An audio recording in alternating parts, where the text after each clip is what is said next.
Authorities in South Africa removed hundreds of foreign nationals from a church center after days of tension linked to anti-migrant campaigns.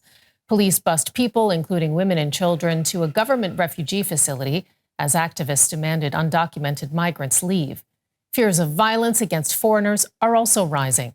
DW's Diane Hawker-Kalubi is in the city of Durban, where she's been speaking with people on both sides of the divide and sent us this report.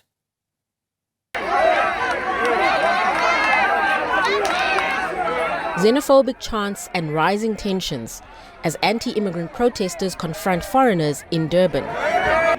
Kill me! This is my country. I'm gonna die here. Police move in to keep the groups apart, forming a cordon and pushing protesters back. Hundreds of immigrants, including asylum seekers and refugees, gathered at the Diakonia Center in Durban, hoping for help from the United Nations and human rights lawyers. Many spent 2 nights sleeping outside the center. Aisha Mshimirimana is from Burundi and is 9 months pregnant. She tells me how she got death threats while working at a local market. Then another one, he was come and take that avocado, he throw away. He said, if I see you here, I'm going to kill you. You must go back to your country. Xenophobic marches are spreading across South Africa, creating political and diplomatic pressure for the government. The protests target foreign nationals, particularly from other African countries, though many of them live legally in the country. All these people that are here, where are they recorded? Why are they not taking responsibility of trying to make sure that they get documented in this country or come in here legally? Home Affairs later confirmed that 455 foreigners at the center had valid documents. Only 2 did not. I tried to speak to the group's leader, Jacinta Ngobese Zuma, to ask what evidence she had that people were living in the country illegally. I didn't have much luck. To some people. No. I wanted to ask you why you have come to this point today. Because you are here to spread your propaganda. Not at all propaganda. We are continuing to speak to all sides. We continue to us. Don't no, absolutely we have. We have spoken to you. We have. I've spoken to you earlier on today. I spoke to your colleague. Mayor Cyril Xaba later arranged buses for the foreign nationals to be taken to a nearby refugee reception center for verification. The protesters shouting xenophobic chants, calling for the foreigners to leave the country. Police had to escort the frightened people past the loud protesters. Ours is to accept the fact and accept them back into our communities. So they must go back and get reintegrated in our communities. We must accept them as people who are in the country lawfully. Local authorities plan to set up a repatriation center to help foreign nationals return home. But not everyone wants to leave. I can't just pack my things and just go to Ghana just like that. My whole life has been here in South Africa, even though, yes, I went to Ghana once to visit. But my whole life, I've always been here in South Africa. I'm a resident here in South Africa. As authorities weigh repatriation plans, many migrants say their future is still uncertain, caught between safety concerns and lives built in South Africa. And Nomathamsanqa Masiko-Mpaka is South Africa researcher at Human Rights Watch, who told me more about this latest flare-up of xenophobia in South Africa. Thank you so much for having me, and a very good afternoon to your viewers. So this is nothing new for South Africa. Unfortunately, as early as the dawn of democracy in 1994, and over the years, we've seen, waves of xenophobic attacks flare up in what we call often waves. So you'll see there were some instances in 1994 as things were opening up, as we were rejoining kind of the world, as we were coming out of apartheid. and we're seeing kind of an increasing number of migrants, particularly those of African and Asian descent, entering South Africa. But we see, these waves kind of in much larger scales in 2008, flaring up again in 2015 and so on.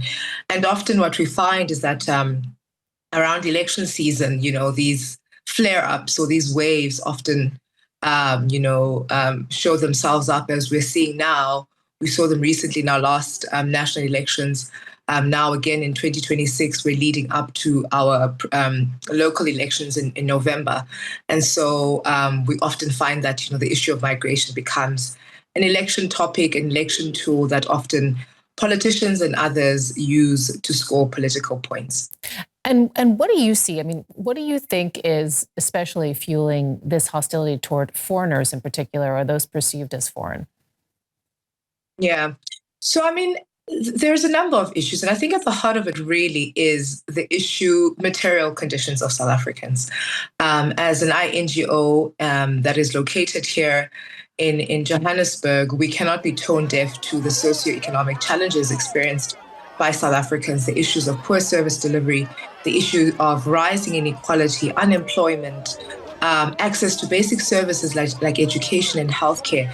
I mean, we cannot, turn a blind eye to that reality. I'm a South African myself, and I feel the economic pinch that we're experiencing right now as a country.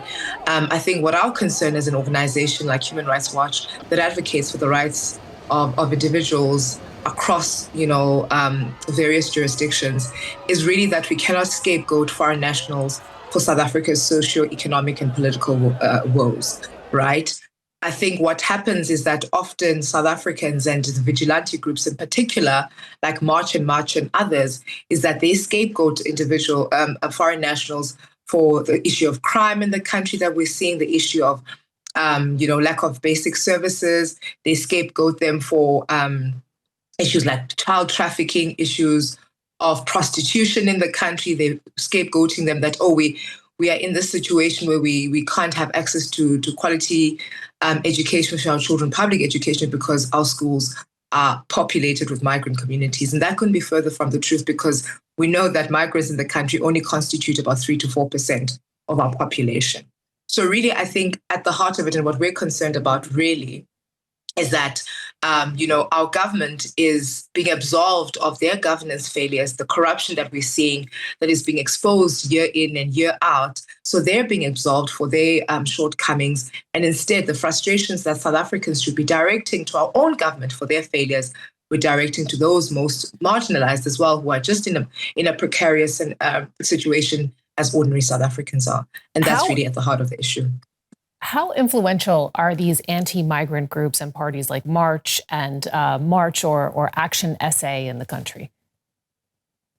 Listen, it's difficult to say, but I think what we are seeing is that there are rising anti-immigrant sentiments in the country, right? And I think there are a number of attitudinal studies that have come up in recent years that are showing the rise in anti-immigrant sentiments in particular.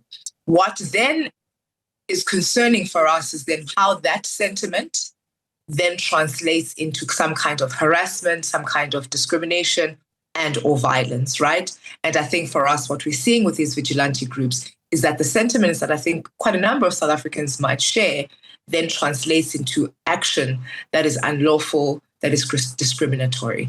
And I think also what is concerning for us is that often, politicians, as you said, the likes of Action SA, and others, have said quite a number of problematic and really unlawful sentiments that many would deem as really inciting violence against foreign nationals. And so we'll see that right at the very top with our politicians, our leadership are saying these problematic statements that then in one way or another, implicit really tell communities that actually you are correct, in some way to violate others.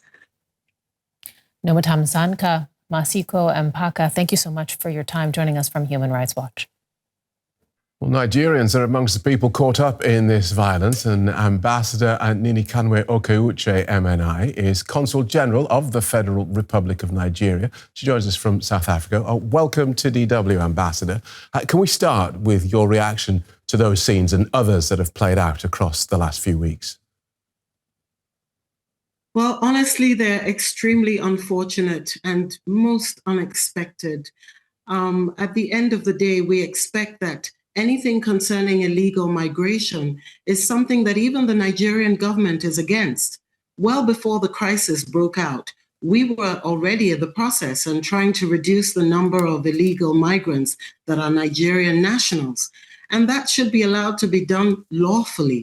But for citizens, vigilante groups, people who are not law enforcement agents or immigration officers, to take the laws into their own hands and basically terrorize people is actually unacceptable and extremely upsetting. And you regard this as a crisis?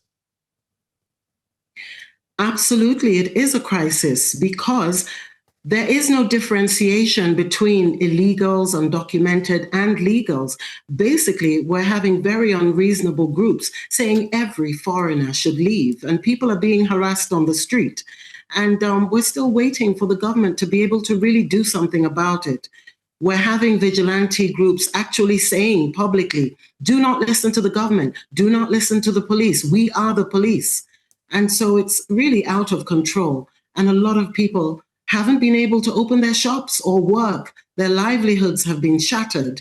They're living in fear, basically. And so it's unacceptable. So we're doing everything we can with the two Nigerian missions to sort our people out, let those go home that want to go home, and basically keep crying out on all levels. We're engaging diplomatically with government, the civil society is crying out, the lawyers as well. So it is a crisis indeed. And your government has stepped in to repatriate some Nigerian nationals. Absolutely. However, I must point out that that move began even before the crisis, because we already recognize that we have some people here who are stranded and destitute, and they actually want to go home. They needed assistance because they can't afford the flight. Some of them who can afford the flight, when you're already illegal here, on your way trying to leave at the airport, you're arrested, you're detained, and you're fined. And so we noticed we had a critical mass of people who just want help to get home. And so our government has stepped in fully, and we're in the very final stages of repatriating our people who want to go home. That way we help our people. That way we reduce the number of illegal Nigerians in South Africa. The government of South Africa has recognised this violence as a problem. It's appealed for calm. It even has a national action plan to combat racism, racial discrimination and xenophobia and related intolerance. I mean, is the South African government doing enough? With due respect, no, they're not. They're saying all the right things right now, but those things are not translating to the people down on the street. They're saying they're against it, but we're not having people arrested. We had a Nigerian man who owns a car wash, totally legal. He's an employer of South Africans. He's a resident, and he was basically harassed. And it was all over social media. The man hasn't been arrested. We have the vigilante groups who have said openly, do not listen to government or police. That gentleman has not been arrested. We have one of their politicians who actually had his people kill a Nigerian. He has not been arrested. And why do you think the Nigerian government is failing to act in these instances? The Nigerian government is acting. I beg your pardon. Why do you think the South African government is failing to act? I do beg your pardon. Quite frankly, it clearly has a huge political both undertone and overtone, because it is clear that there are a lot of opposition parties that seem to get their votes from anti-foreigner sentiments, which have escalated into full-fledged xenophobia. And so much as the government doesn't seem to be in favor, or they don't condone what's happening, but it looks like a struggle for votes because we're not seeing the kind of action that we need to see to save people who are being harassed and being rendered homeless and not being able to operate their lives, even if they're legal. Okay, thank you so much for joining us, Ambassador. Ambassador Ninikanwa Okey-Uche, MNI, Consul General of the Federal Republic of Nigeria. Thank you for having me.